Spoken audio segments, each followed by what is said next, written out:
Cricket ലോകം എപ്പോഴും ആകാംക്ഷയോടെ കാത്തിരിക്കുന്ന ഒന്നാണ് ഇന്ത്യ പാകിസ്ഥാൻ പോരാട്ടം. വെറും ഒരു കായിക മത്സരം എന്നതിലുപരി ഇരു രാജ്യങ്ങളിലെയും കോടിക്കണക്കിന് ആരാധകരുടെ വികാരമാണ് ഈ പോരാട്ടം. എന്നാൽ വരാനിരിക്കുന്ന T20 ലോകകപ്പിന് മുന്നോടിയായി ഈ മത്സരം നടക്കുമോ എന്ന കാര്യത്തിൽ വലിയ തോതിലുള്ള അനിശ്ചിതത്വങ്ങൾ നിലനിന്നിരുന്നു. പാകിസ്ഥാൻ ക്രിക്കറ്റ് ബോർഡും ബംഗ്ലാദേശ് ക്രിക്കറ്റ് ബോർഡും അന്താരാഷ്ട്ര ക്രിക്കറ്റ് കൗൺസിലും തമ്മിൽ ഒരാഴ്ചയോളം നീണ്ടുനിന്ന തർക്കങ്ങൾക്കൊടുവിൽ ശുഭകരമായ തീരുമാനത്തിൽ എത്തിയിരിക്കുകയാണ്. ഫെബ്രുവരി 15-ന് കൊളംബോയിൽ വെച്ച് നടക്കാനിരിക്കുന്ന ഇന്ത്യ പാകിസ്ഥാൻ മത്സരത്തിൽ പങ്കെടുക്കാൻ പാകിസ്ഥാൻ സർക്കാർ തങ്ങളുടെ ദേശീയ ടീമിന് അനുമതി നൽകിയിരിക്കുകയാണ്. ഇതോടെ മാസങ്ങളായി നിലനിന്നിരുന്ന ആശങ്കകൾക്ക് വിരാമമായി. ICCയുടെയും BCCIയുടെയും കർശനമായ നിലപാടുകളും അന്താരാഷ്ട്ര സമ്മർദ്ദവും പാകിസ്ഥാന്റെ ഈ പിന്മാറ്റത്തിന് കാരണമായിട്ടുണ്ട്. ടൂർണമെന്റ് ബഹിഷ്കരിക്കുമെന്ന ഭീഷണിയിൽ നിന്ന് പാകിസ്ഥാൻ പിന്മാറിയത് ക്രിക്കറ്റ് ആവാസ വ്യവസ്ഥയ്ക്ക് വലിയ ആശ്വാസമാണ് നൽകുന്നത്. ഈ ലോകകപ്പിന്റെ ഏറ്റവും വലിയ പ്രത്യേകതകളിൽ ഒന്ന് പ്രധാന ക്രിക്കറ്റ് രാഷ്ട്രമായ ബംഗ്ലാദേശിന്റെ അഭാവമാണ്. സുരക്ഷാ കാരണങ്ങളാൽ ഇന്ത്യയിൽ കളിക്കാൻ താല്പര്യമില്ലെന്ന നിലപാടിൽ ബംഗ്ലാദേശ് ക്രിക്കറ്റ് ബോർഡ് ഉറച്ചുനിന്നു. ടൂർണമെന്റ് ഇന്ത്യയിൽ നിന്നും ശ്രീലങ്കയിലേക്ക് മാറ്റണമെന്ന ബംഗ്ലാദേശിന്റെ ആവശ്യം ICC നിരാകരിച്ചതോടെ അവർ ടൂർണമെന്റിൽ നിന്നും പിന്മാറാൻ തീരുമാനിക്കുകയായിരുന്നു. ഈ ഒഴിവിലേക്ക് 20 ടീമുകൾ പങ്കെടുക്കുന്ന ടൂർണമെന്റിൽ സ്കോട്ട്ലൻഡിനെ ഉൾപ്പെടുത്തി. ബംഗ്ലാദേശിനെ പോലെ ഒരു ടീം ഇല്ലാത്തത് ടൂർണമെന്റിന്റെ നിറം കെടുത്തുമെന്ന അഭിപ്രായമുണ്ടെങ്കിലും ICC തങ്ങളുടെ ഷെഡ്യൂളിൽ മാറ്റം വരുത്താൻ തയ്യാറായില്ല. അതേസമയം BCBയുടെ പിന്മാറ്റത്തിൽ അവയ്ക്ക് കായികമോ സാമ്പത്തികമോ ആയ പിഴകൾ ഈടാക്കില്ലെന്ന് ICC വ്യക്തമാക്കിയിട്ടുണ്ട്.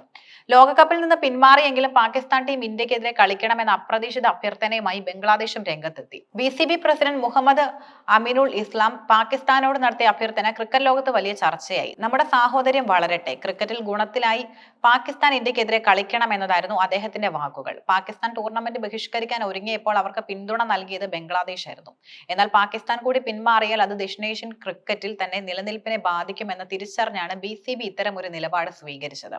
പാകിസ്ഥാൻ സർക്കാർ ആദ്യം സ്വീകരിച്ച നിലപാട് വിചിത്രമായിരുന്നു. ലോകകപ്പിൽ പങ്കെടുക്കാമെങ്കിലും ഫെബ്രുവരി 15-ലെ ഇന്ത്യക്കെതിരായ ലീഗ് മത്സരം ബഹിഷ്കരിക്കുമെന്നായിരുന്നു അവരുടെ പ്രഖ്യാപനം. ഇത് ടൂർണമെന്റിന്റെ വാണിജ്യ മൂല്യത്തെയും ICCയുടെ കരാറുകളെയും ബാധിക്കുമായിരുന്നു. ഇതോടെയാണ് ICC നേരിട്ട് രംഗത്തിറങ്ങിയത്.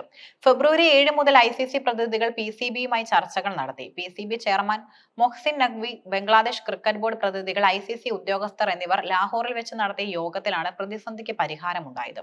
2026-ലെ T20 ലോകകപ്പിനെ കുറിച്ചും ദക്ഷിണേന്ത്യൻ ക്രിക്കറ്റിന്റെ ഭാവി പദ്ധതികളെ കുറിച്ചും പാകിസ്ഥാൻ ICCക്ക് ഉറപ്പ് നൽകിയതായാണ് സൂചന. ലോകകപ്പിൽ നിന്ന് വിട്ടുനിൽക്കുന്നത് ബംഗ്ലാദേശ് ക്രിക്കറ്റിനെ ദീർഘകാല അടിസ്ഥാനത്തിൽ ബാധിക്കില്ലെന്ന് ICC ഉറപ്പ് നൽകിയിട്ടുണ്ട്. 2028-നും 2031-നും ഇടയിൽ ബംഗ്ലാദേശ് പ്രധാന ICC ടൂർണമെന്റുകൾക്ക് ആതിഥേയത്വം വഹിക്കും. 2031-ലെ ഏകദിന ലോകകപ്പ് ഇന്ത്യയും ബംഗ്ലാദേശും സംയുക്തമായാണ് സംഘടിപ്പിക്കുന്നത്.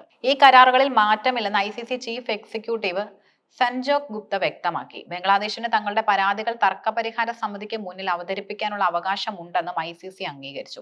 ശിക്ഷാ നടപടികളെക്കാൾ ഉപരിയായി ഒരു പ്രധാന ക്രിക്കറ്റ് രാഷ്ട്രത്തെ ഒപ്പം നിർത്താനാണ് ICC ശ്രമിക്കുന്നത്.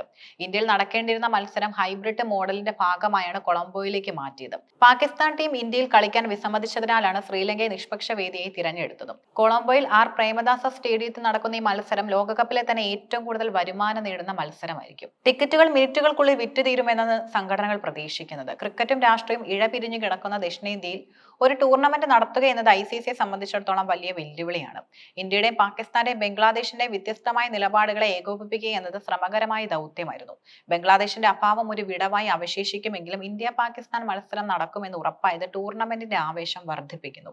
ഫെബ്രുവരി 15-ന് കൊളംബോയിൽ ബാറ്റ് കൊണ്ടും പന്ത് കൊണ്ടും നടക്കാൻ പോകുന്ന പോരാട്ടം വെറും കളിയല്ല, മറിച്ച് ക്രിക്കറ്റ് നയതന്ത്രത്തിന്റെ വിജയം കൂടിയാണ്.